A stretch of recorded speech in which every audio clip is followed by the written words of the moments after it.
Go. Hi friends, today I'm going to read a story to you called Two Bad Ants. Hope you like it.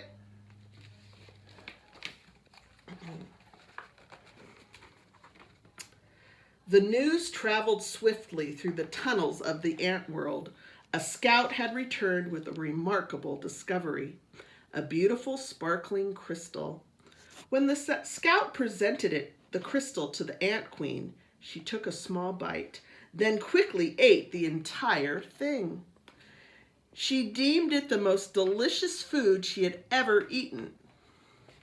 Nothing could make her happier than to have more, much more. The ants understood. They were eager to gather more crystals because the queen was their mother, was the mother of them all. Her happiness makes the whole ant nest a happy place. It was late in the day when they departed. Long shadows stretched over the entrance of the ant kingdom. One by one, the insects climbed out, following the scout, who had made it clear there were many crystals where the first one had been found. But the journey was long and dangerous. They marched into the woods that surrounded their underground home. Dusk returned to twilight, twilight to night. The path they followed twisted and turned, every bend leading them deeper into the dark forest.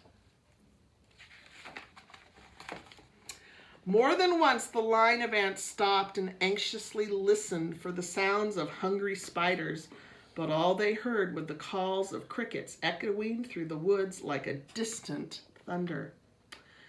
Dew formed on the leaves above. Without warning, huge cold drops fell on the marching ants.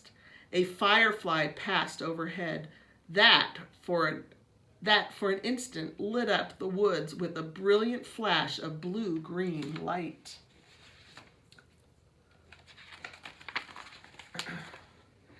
And at the edge of the forest stood a mountain. The ants looked up and could not see its peak. It seemed to reach right to the heavens. But they did not stop. Up the side they climbed, higher and higher. The wind whistled through the cracks of the mountain's face. The ants could feel its force bending their delicate antennae. Their legs grew weak and they struggled upward. At last they reached the ledge and crawled through a narrow tunnel.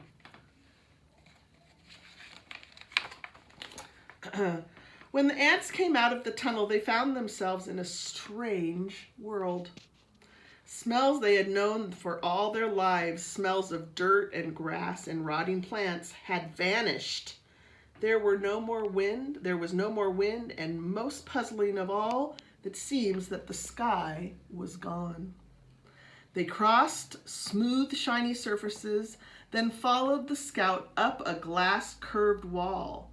They had reached their goal. From the top of the wall, they could look below to see a sea of crystals. One by one, the ants climbed down into the sparkling treasure. Quickly, they each chose a crystal, then returned to start the journey home. There was something about this unnatural place that made the ants nervous. In fact, they left in such a hurry that none of them noticed that two small ants who stayed behind. "Why go back?" one asked the other. "This place may not feel like home, but look at all of these crystals." "You're right," said the other. "We can stay here and eat this tasty treasure every day forever." So the two ants ate crystals after crystal until they were too full to move and fell asleep.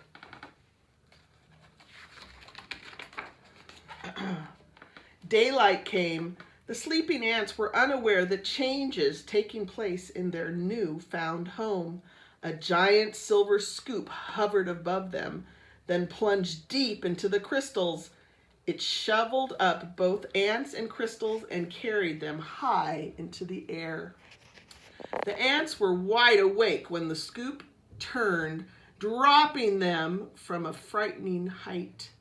They tumbled through space in a shower of crystals and fell into a boiling brown lake.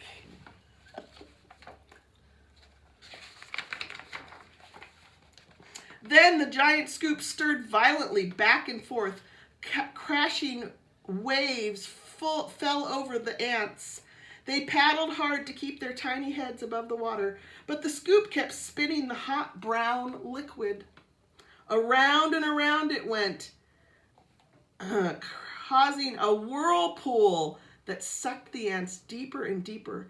They both held their breath and finally bobbed to the surface, gasping for air and spitting mountains of this terrible, bitter water.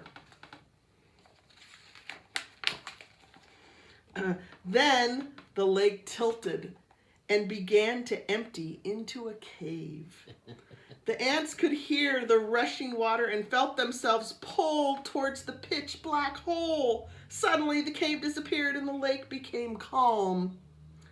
The ants swam to the shore and found that the lake had steep sides. They hurried down the walls that held back the lake.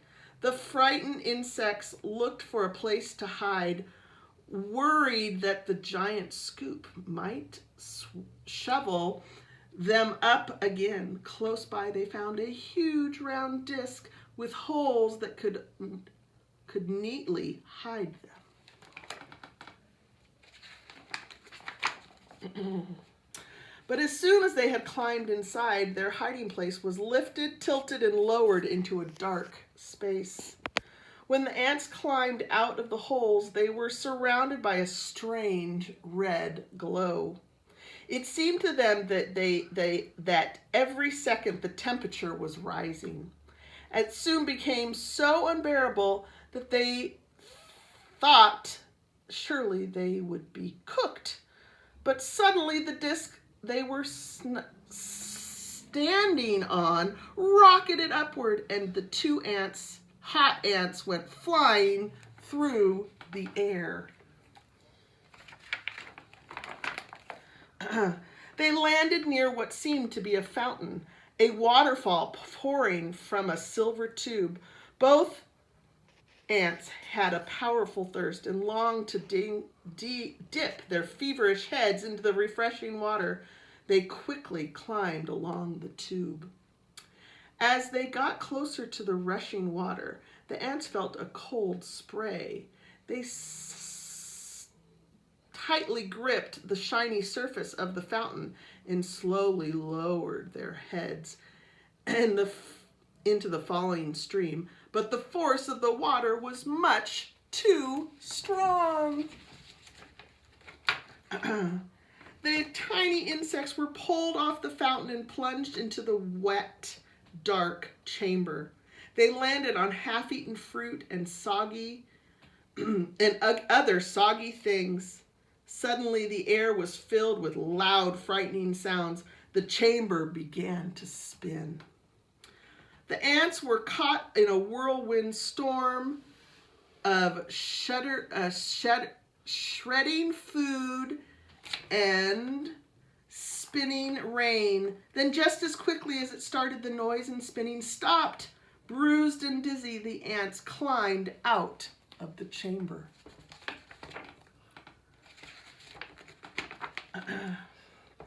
In daylight, once again, they raced through puddles and up a smooth metal wall.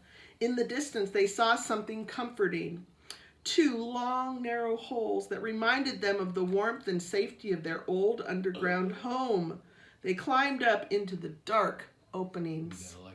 But there was no safety inside these holes. A strange force passed through the wet ants. They were stunned, senseless, and blown out of the holes like bullets from a gun. When they landed, the tiny insects were too exhausted to go on. They crawled into a dark corner and fell fast asleep. Night had returned when the battered ants woke to a familiar sound. The footsteps of their fellow insects returning for more crystals. The two ants slipped quietly to the end of the line. They climbed the glassy walls and once again stood amid the treasures. But this time they each chose a single crystal and followed their friends home. Standing at the edge of their ant hole, the two ants listened to the joyful sounds that came from below. They knew how grateful their mother queen would be when they gave her their crystals. At that moment, the two ants felt happier than they had ever felt before. This was their home. This was their family. This is where they were meant to be.